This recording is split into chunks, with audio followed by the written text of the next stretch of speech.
C Kalyan వల్లే మా నాన్న ఆసుపత్రిలో చేరారన్నారు నిర్మాత నట్టికుమార్ కుమార్తె కరుణ. కళ్యాణ్ తనపై వచ్చిన ఆరోపణలకు వివరణ ఇవ్వకుండా కుటుంబ సభ్యులపై అనవసర ఆరోపణలు చేస్తున్నారన్నారు. తమ తండ్రికి ఏదైనా జరిగితే సి కళ్యాణ్, అశోక్ కుమార్, శివరామకృష్ణలదే బాధ్యత అన్నారు. త్వరలోనే సి కళ్యాణ్ చేసిన అక్రమాలను ఆధారాలతో సహా నిరూపిస్తామన్నారు కరుణ. డాడీ కోలుకోగానే త్వరలో 100% ప్రతి ప్రూఫ్ బయటకు వస్తుంది. మేము పబ్లిసిటీ కోసం రావాల్సిన అవసరం మాకు అంత చీప్ మెంటాలిటీ మాకు లేదు.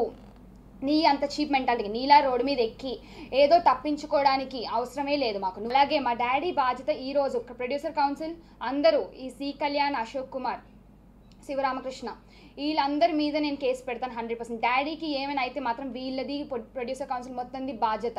నువ్వు పర్సనల్ నీ ఫ్యామిలీ విషయాల్లో ఆడవాళ్ళని నువ్వు రోడ్డు మీదకి తీసుకురావు అంటే నీకు ఆ వాల్యూ లేదు. ఫ్యామిలీ వాల్యూస్ ఎలాంటిదని నీకు తెలీదు. ఒక ఆడవాళ్ళని బయట తీసుకొచ్చావు అంటే ఈరోజు ఒక ఆడదానిగా నేను బయట వచ్చి మాట్లాడుతున్నానంటే నువ్వు లాగేవు. ఈరోజు మా డాడీ ఆ పరిస్థితికి వచ్చాడంటే అది నువ్వు చేసావు. సి కళ్యాణ్ అనే వ్యక్తి వల్ల ఈరోజు ఆయన ఇలా ఉన్నాడు. ఆయనకి ఏమైనా అవుతే మాత్రం నిన్ను మాత్రం వదిలేను. ఎవడు అలాంటాడు, ఎవడు సిబిల్, ఎవడు లోన్లు అన్నీ అందరికీ తెలిసిందే. ఎవరు బ్యాంకులు స్కాములు చేశారో, ఎవరు స్కాములు చేయకుండా ఇలా సిబిల్ 863 అని నిలబడ్డారో ప్రతి ఒక్కరికి తెలుసు. 100% మేము నిలబడ్డామా నిలబడలేదా, నువ్వు నీ బ్యాక్గ్రౌండ్ ఏంటి, నువ్వు ఎలా వచ్చావు, ఎన్ని దొంగతనాలు చేసావు, ఎన్ని కేసులు ఉన్నాయి అందరికీ తెలిసింది. ఎవరు 100 సార్లు పోలీస్ స్టేషన్కి వెళ్ళి వచ్చాడు. ఇప్పుడు డాడీ ఒక్కసారి ఏ పోలీస్ స్టేషన్ అడుగు పెట్టలేదు. అది అందరికీ తెలిసింది. ఎంక్వైరీలు చేయండి, పర్సనల్ విషయాలు ఎంక్వైరీ చేయండి. అది కూడా ప్రతి ఎంక్వైరీ చేయండి. అన్నీ ప్రూవ్ అవుతాయి. అన్నీ ప్రూవ్ అయిన తర్వాత వాడి మీద నేను ఏం చేయాలి అది చేస్తాను.